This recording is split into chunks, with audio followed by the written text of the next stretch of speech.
ನಮಸ್ತೆ Karnataka, welcome back to ಮಸ್ತ್ man Kannada channel.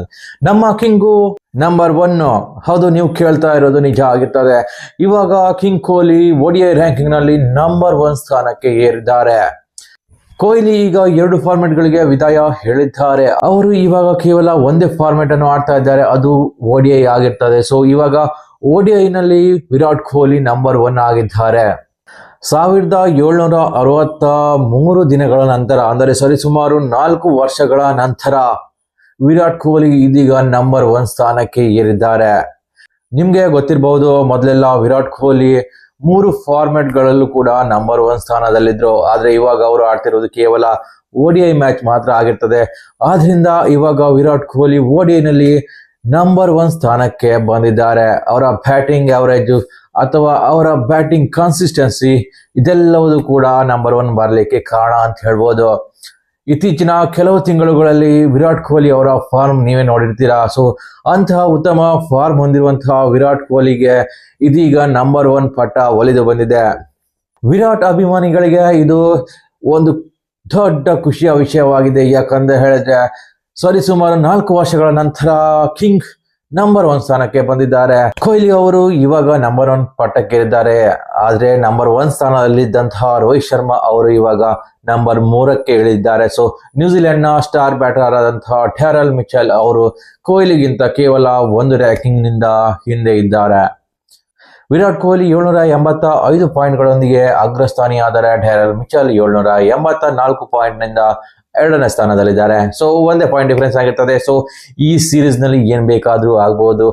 Virat Kohli ಇನ್ನು ಉತ್ತಮವಾಗಿ ಆಡಿದ್ರೆ ನಂಬರ್ 1 ಸ್ಥಾನ ಖಾಯಂ ಆಗಿರ್ತದೆ ವಿರಾಟ್ ಕೊಹ್ಲಿ ಹತ್ರ.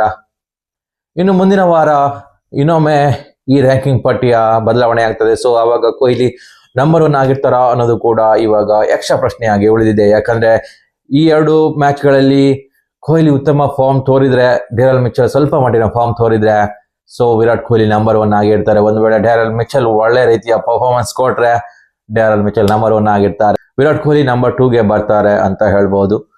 ವಿರಾಟ್ ಕೊಹ್ಲಿ ನಂಬರ್ 1 ಆಗಿರ್ತಾರ ಅಥವಾ ನಂಬರ್ 2ಗೆ ಬರ್ತಾರ ಅನ್ನೋದು ಕೂಡ ಕಾದು ನೋಡ್ಬೇಕಾಗಿದೆ. ಸೊ ಇವಾಗ 2ನೇ ಅಪ್ಡೇಟ್ ಅಂತ ಹೇಳಿದ್ರೆ, ವಿರಾಟ್ ಕೊಹ್ಲಿ ಅವರು ಸಚಿನ್ ತೆಂಡೂಲ್ಕರ್ ಅವರ ಅಪರೂಪದ ದಾಖಲೆಯನ್ನು ಮುರಿದಿದ್ದಾರೆ.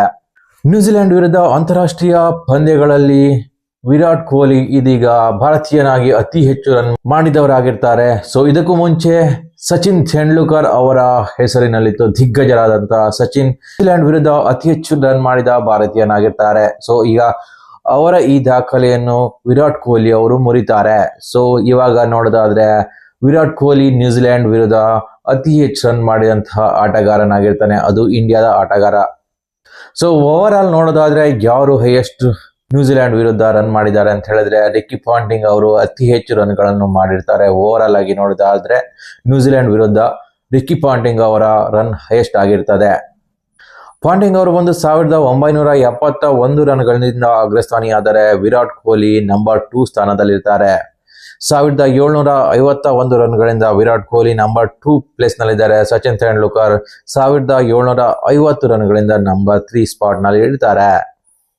42 ಮ್ಯಾಚ್ಗಳಿಂದ 1750 ರನ್ ಮಾಡಿರುವಂತಹ ಸಚಿನ್ ತೆಂಡೂಲ್ಕರ್ ಅವರ ದಾಖಲೆಯನ್ನು ಕೊಹ್ಲಿ ಕೇವಲ 35 ಮ್ಯಾಚ್ಗಳಲ್ಲಿ ಈ ರನ್ಗಳನ್ನು ಕ್ರಾಸ್ ಮಾಡ್ತಾರೆ.